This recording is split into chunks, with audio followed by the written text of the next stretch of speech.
दोस्तों, हर हर महादेव। यह द्वितीय खंड का 16वें अध्याय का आनंद लेंगे। श्री शिवाय नमस्तुभ्यम। हर हर महादेव।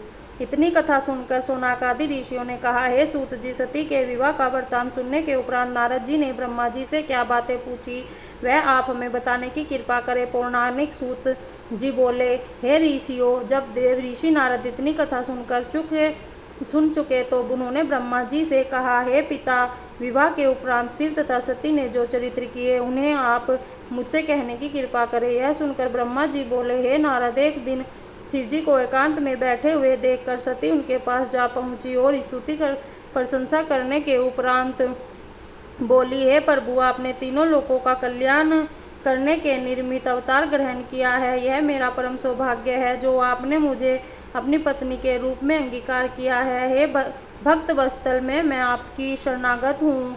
अब मैं आपसे अपनी इस अभिलाषा को प्रकट करती हूँ जिससे मैंने आज तक गुप्त रखा है। हे स्वामी, इस प्रकार आपको अपने ऊपर प्रसन्न देखकर ही मैं यह बात कह रही हूँ। मेरी अभिलाषा यह है कि मैंने वर्षों तक आपके साथ विहार आदि का आनंद प्राप्त किया, परंतु परम तत्व का विचार कभी नहीं किया। अब मेरे हृदय में वैराग्य उत्पन्न होने के कारण परम तत्व जानने की अभिलाषा जागृत हुई।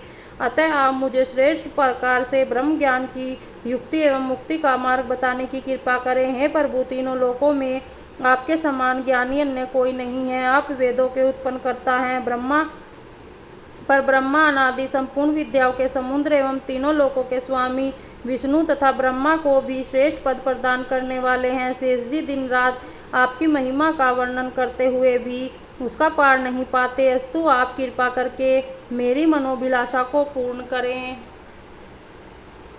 सती के इन वचनों को सुनकर भगवान सदाशिव बोले, हे प्रिय, ज्ञान को सर्वोत्तम वस्तु समझना चाहिए। उसके पास तक किसी अन्य पदार्थ की गति नहीं है। इस प्रकार वह परम अलभ्य कहा जाता है। उसी का मेरा स्वरूप ब्रह्मा जानना चाहिए।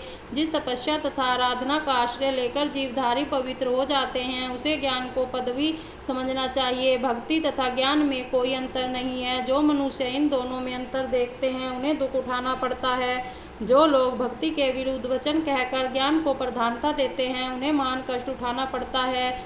अत्रि मुनि को इस बात का निश्चय हो चुका है। जो संसार भर में विद्वान माने जाते हैं, भक्ति को परम तत्व का प्रदान करने वाली समझना चाहिए। वह मुझे अत्यंत प्रिय भी है। भक्ति के समान सीधा तथा भयहीन मार्ग अन्य कोई नहीं है, क्योंकि उसके द्वारा पर ब्रह्मा की प्राप्ति होती है। इस रीति को पिपलिका कहा जाता है, क्योंकि इसमें बिना किसी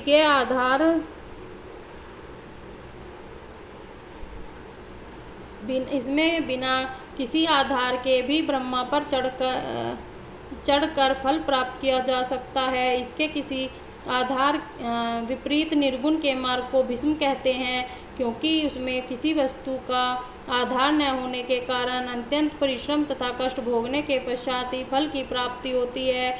भक्ति मन को प्रसन्नता प्रदान करने वाली है और मैं सदैव उसके अधीन रहता हूँ। जो प्राणी मेरी भक्ति करता है, उसे मैं लोक में आनंद तथा परलोक में मुक्ति प्रदान करता हूँ।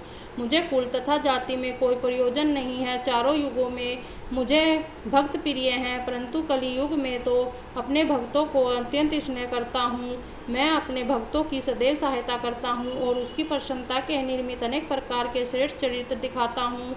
अतः हे देवी, भक्ति की महिमा सबसे बड़ी जानकर तुम उसी को अपनाओ। श्री शिवाय नमस्तुभ्यम। दोस्तों, हर हर महादेव।